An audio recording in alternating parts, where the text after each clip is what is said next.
Hey guys, I am here with you, and you'll notice I am outside. This is a different location, right? I usually don't shoot videos outside. Well, that's because I am going to introduce to you a different type of project that we get to work on that is different from us being in Google Classroom. So we have just about finished Maniac Magee, and we now get the chance to show what we know, show off all of our skills that we've developed in our final project. Guys, you get to make your very own book jackets. Exciting, right? I know. All right, so I have for you on the screen our Maniac Magee book jacket project. This is the purpose of this is to show off different skills that we have been working on throughout our book study of Maniac Magee. We've been working on how to describe characters, how to summarize. We've been working on listening to different perspectives of people, lots of things that we've worked on with Maniac Magee. So this book jacket project gives us a chance to really put those skills on display. You'll see here a picture that shows you the layout of the book jacket. Now you can use construction paper, white paper. You want to make sure that you use whatever paper you use, that it is blank, because you are going to be filling in all of the information and you're going to get to design it to make it totally awesome. Okay, so this is an assignment that's off the computer, totally different than what we're used to. Should be awesome. Okay, so you might be wondering what a book jacket is. So we have book jackets on hardcover books. Here's a really good book that I have recently read and enjoyed. If you're looking for something to read, The Cavendish Home for Boys and Girls is awesome. But you can see that this hardback book has a book cover. So if you have books at home, I encourage you to look through your books, ask your parents if you can look at their books so you can find some examples of book jackets so that you can begin to design your book jacket just like all of the famous designers out there do for everyday books. But you can see that in the inside, or on the outside, before we get to the inside, on the outside, on the front cover, there's the title, there's the author's name, and there's an illustration that really makes you want to read the book. That's the most important part because we've all seen those books in the library or maybe even at book fairs that we really just don't have any interest in reading. Maybe it just doesn't catch our eye.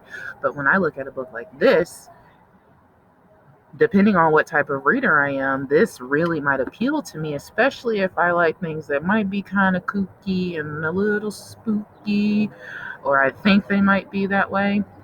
This title would definitely, and this front cover would definitely draw me in. So you can see that you have to design a front cover for your book cover. It has to have the title, the author's name, the actual author of Maniac Magee, who is Jerry Spinelli. And then you need to have your name also, because we need to know who's designed this book cover. Typically, you don't see the name of the designer of the book cover on the book cover, but for this project, we will do that. So you can see that, and I said book cover because that was the cover of the book, but this whole jacket actually disconnects from the book. If we saw this book on a bookshelf, we probably wouldn't look twice at it, other than the title might appeal to us, or maybe if we're familiar with the author, it's blah. But the book jacket gives it life. So that's the front cover, which you are going to make one for Maniac Magee. And then when you open up, there's a front flap. And the front flap is a summary of, typically it's a summary of the book or like a caption that will draw the reader in to make them interested. However, on your front flap, you can see that your assignment is to make a brief description of the main character. Now think about it. Who's the main character of Maniac Magee? Who's the main character? What? Did you say Maniac Magee? Jerry Magee? Either one of those? Yes. Good. So on the inside flap of your book jacket, you, as you can see, are going to write a brief description of the main character. So the main character is Jerry Magee, also known as Maniac Magee. So you will need to briefly describe Jerry Magee in, I'd say, no more than 2 paragraphs. 2 paragraphs should be plenty to describe Maniac Magee. So I'd say between 1 and 2 paragraphs, no more. Remember, a paragraph is 4 to 5 quality sentences that are related to the topic. So I'd say between 1 to 2 paragraphs to describe the character on the front flap of your book jacket. And then you can see that you also have to make an illustration of the character. So you're going to use your own creative mind to think about how you have imagined Jerry Magee to look.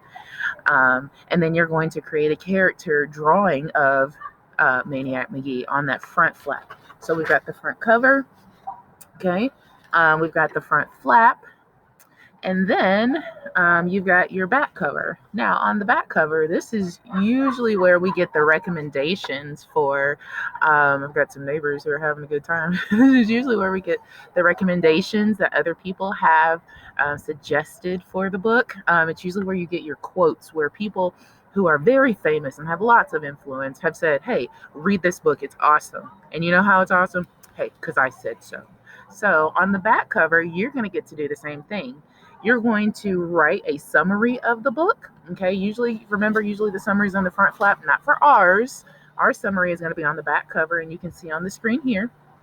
At the top of the back cover, you're going to write the summary of the book. Again, you don't want to give away the ending ever to a summary or to a book in your summary. Your summary should give the top eye-catching, most exhilarating things that you can say to summarize the book to try to persuade someone to read it. Okay, so I want you to think about Maniac Magee as a whole. I want you to think about what the book was about as a whole, and think about summing that down to one paragraph. One paragraph of a summary of Maniac Magee. I know that's going to be challenging. I know you want to write 2, 3, 4, maybe even 5 paragraphs. One paragraph as a summary to the entire Maniac Magee book. So you're really going to have to work your brain to narrow it down to one paragraph to tell me about the entire book. Underneath that paragraph, you get to make up, okay? You get to make up 2 or 3 quotes that recommend the book to others. So I can see on the back of this, I've got quotes from different authors that have written books that are similar to The Cavendish Home for Boys and Girls. But you get to make up who your quotes come from. They could come from your mom. They can come from your dog. They could come from you, a very famous author. You're going to make up your quotes, and you can make up who they're from. You're not going to get real quotes about recommending the book Maniac Magee. You're not going to pull those from the internet. You're not going to get them from any other source that you've seen. If you have a family member who's read Maniac Magee, you can absolutely ask them, hey, tell me how you would recommend this book to someone. But usually a quote from someone is just a one-sentence statement that recommends the book, and they're going to give some reason why you should read the book. I'm going to read you an example from The Cavendish Home for Boys and Girls. It says, "The Cavendish Home for Boys and Girls is weirdly charming and creepy. I love the intrepid girl hero Victoria and her determination to save her best friend from the scariest home ever. An enormously fun and shivery read from Sarah Prentius, author of the Magic Thief series." Now, if I'm into that type of book, that's really going to appeal to me. I mean, she said charming and creepy. Dude, I'm reading it. So you get to come up with 2 to 3 examples, make up your own quotes. They can come from you, or you can make up who they come from. And these 2 to 3 quotes are going to really give like a little snippet to the reader from a very important source that you make up, or that maybe it's a family member who's read it before, that really give like a sneak peek insider view into why someone should read this book.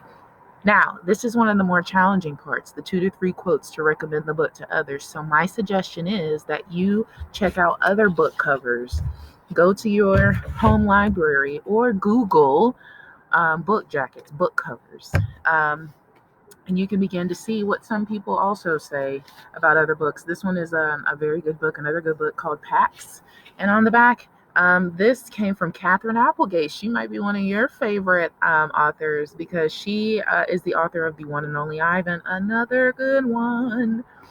So Pax, I can see on the front, again, front cover, the title, the author's name, nice picture that draws me in because I am an animal lover. And on the back, I see that Catherine Applegate says, it's searingly honest and heartbreakingly lovely. Pax is quite simply a masterpiece. If that doesn't make you at least want to read a few pages of Pax, I don't know what will. Okay, so your quotes have to be something that just really captures. It's like a written commercial in 2 to 3 sentences from your own quotation source, whether you make it up or it's you. But you need 2 to 3 quotes that recommend the book. And it's good to have different people because there's a second recommendation, and this one is from Anne M. Martin, who is one of my favorite authors.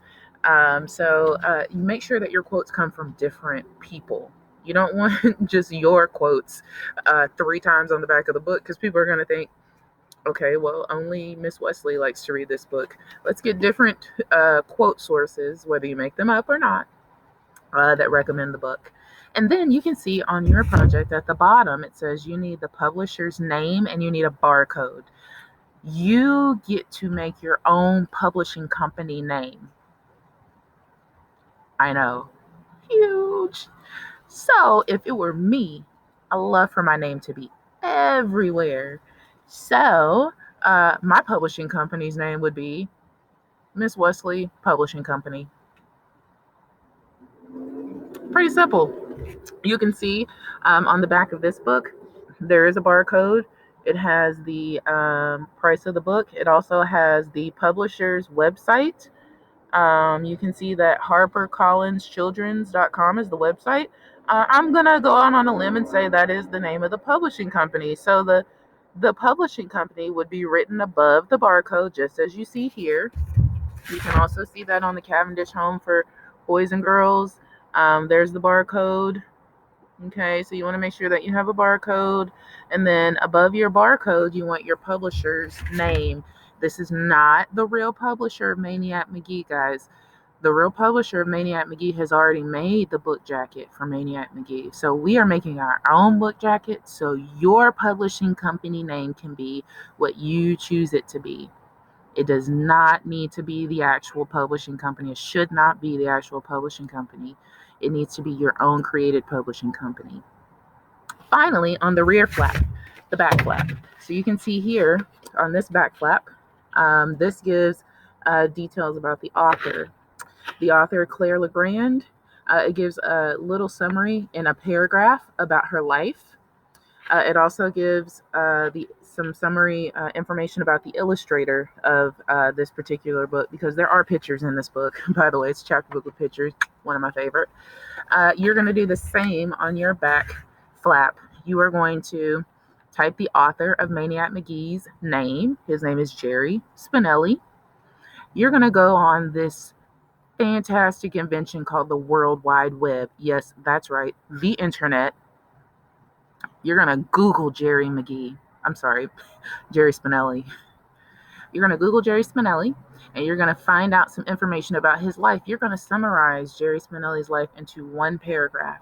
That's 4 to 5 sentences where you give a brief overview of his life. Again, this is a good opportunity for you to check out some of those book jackets that you have at home. I'm going to give you an example of how Claire Legrand's life is summarized. And usually what they focus on would be the author's personal life, like if they have a family. And then they also tell a little bit about some other things that they have written. So on the summary of Claire Legrand of Cavendish Home for Boys and Girls, it says, Claire Legrand used to be a musician until she realized she couldn't stop thinking about the stories in her head. Now, a writer and librarian in New York, Miss Legrand can often be found typing with purpose at her keyboard, matching patrons with books at her local library, or spontaneously embarking upon adventures to lands unknown.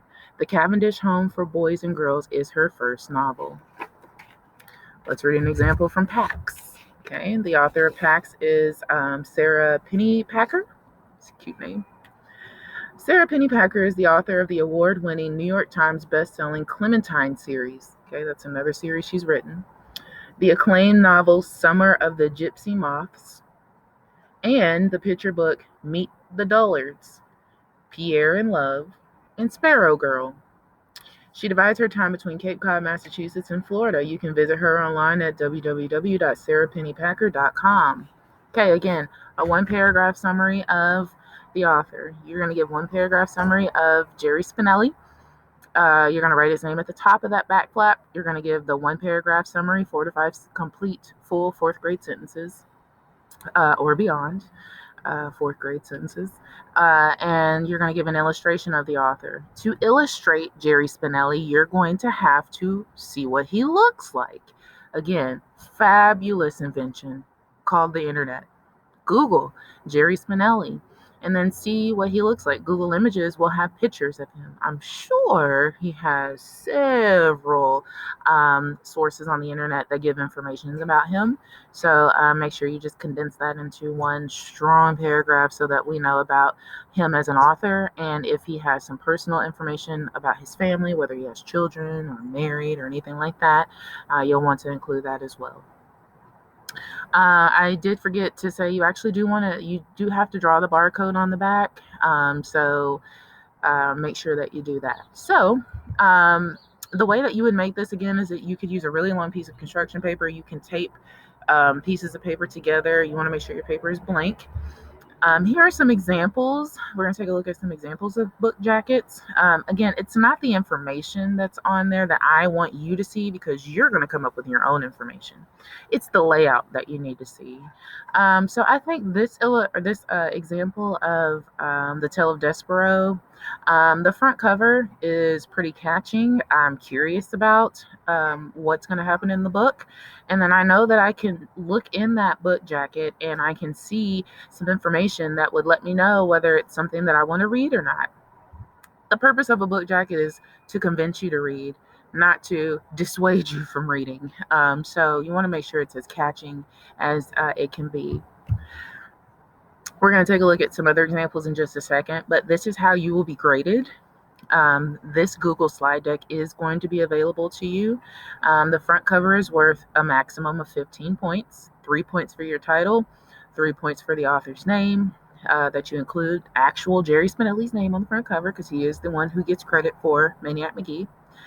You want to include your name somewhere on that front cover. That's worth 3 points. And you want a creative illustration. You don't want to copy the front cover of Maniac Magee, I'm sorry. You don't want to use that front cover as your illustration. That's not a creative illustration. That is a used illustration. You come up with your own illustration on the front cover that will draw the reader in. So you're really going to have to think about what Maniac Magee means to you as the reader of it, and then creatively come up with a catching illustration that is related to the book that's going to draw someone in. The back cover is worth a total of 20 points. You get 3 points for drawing your barcode, 2 points for making up a publishing company name. Again, that could be your name, your own publishing company, not the actual publishing company of Maniac Magee. 10 points for your summary. Your summary is one paragraph and no more. And then you have 5 points for your 2 or 3 quotes recommending the book. Your front flap is worth a total of 20 points. On your front flap, you get 15 points if you have an accurate description of Jerry Magee. And your description of him can be no more than 2 paragraphs, remember, when you're describing Jerry Magee. And then you get 5 points for your illustration of him. Again, this is how you picture Maniac or Jerry Magee to look in your mind. As you read the book, you had to have some vision of what he looked like. So your illustration is going to be your vision of who and what Maniac Magee looks like. Your rear flap is a total of 10 points. On your rear flap, you get 2 points for including the actual author's name. You get 6 points for your one paragraph summary of the author's career of writing and the author's personal life, if there's any information about that. And then you get 2 points for illustrating the author. And again, this should be an accurate illustration because we know what Jerry Spinelli looks like. So make sure that your illustration on the rear flap actually looks like the actual Jerry Spinelli. You have a total of 15 points for correct spelling, grammar, and punctuation. So all your hard grammar work that you've been working on, even outside of Maniac Magee, you've been working on a lot of that with Miss Rupp. 15 points for that. Make sure you spell things correctly, make sure you have punctuation, and make sure your grammar is accurate. Then you get a total of 20 points for overall creativity and neatness. You want to make sure that your design is colorful, it's creative, it's unique, it's your own, it's not something that you took from some other source. You want to make sure it's neat and that I can read it, and that it looks visually appealing. It looks like something that we want to see more of. So that gives you a total of 100 points that you can score for this final book jacket project. So as I mentioned, you want to make sure that you do some of your own research and look at different book jackets. You can easily Google those, or you can look in your own personal library and or check books out from the Norton Library when the opportunity presents itself, to look at different book jackets. Make sure it's a hardcover book because those are going to have your flaps on the inside. So here's an example of a book cover that a student designed. Here is another example of a book cover that another student designed. You can see the front and the rear cover. We can't see the flaps. They didn't show that in that picture. It's not about the content because you're coming up with your content. I just want you to see book covers that are strong examples of ways to catch people's eye so that they are pulled into looking at your work. And then here's another example. Now, this one's not so neat. It's not a quality project, in my opinion. However, the bare bones are there. I think this may have been done by someone possibly in a lower grade level. But as a fourth grader, we are going to make sure that we present strong, quality, outstanding, exemplary book jackets that are worthy of glory and being displayed for the world to see. Okay, so you're going to create your book jacket, and then at the end of your book jacket, the most fabulous opportunity for you to present this to us has been offered to you. It's being offered to you. After you create your book jacket, you are going to get to head over to Flipgrid, and you are going to get to upload a video of you presenting your book jacket to the entire fourth grade class. Okay? So, guys, this is going to be an outstanding opportunity to show off all of your hard work, to celebrate finishing Maniac Magee, to celebrate what Maniac Magee has taught us, because it certainly has taught us a lot, especially during this time in our society when we are dealing with some of the same issues that Maniac Magee and other people in the book experienced. So this is going to be a fabulous opportunity for us to celebrate, to inspire, to convince, to persuade people to read this novel that we have worked so hard on. So I look forward to seeing your work. Replay this video as many times as you need to, so that you can get all the information that you need. Make sure you ask me questions in Google Classroom if there are any, but I feel like this is going to be an outstanding project. This is going to be something that I can't wait to celebrate with you, and I look forward to seeing your work. Guys, you're awesome. You're superstars. Rock it out, and I'll see you later.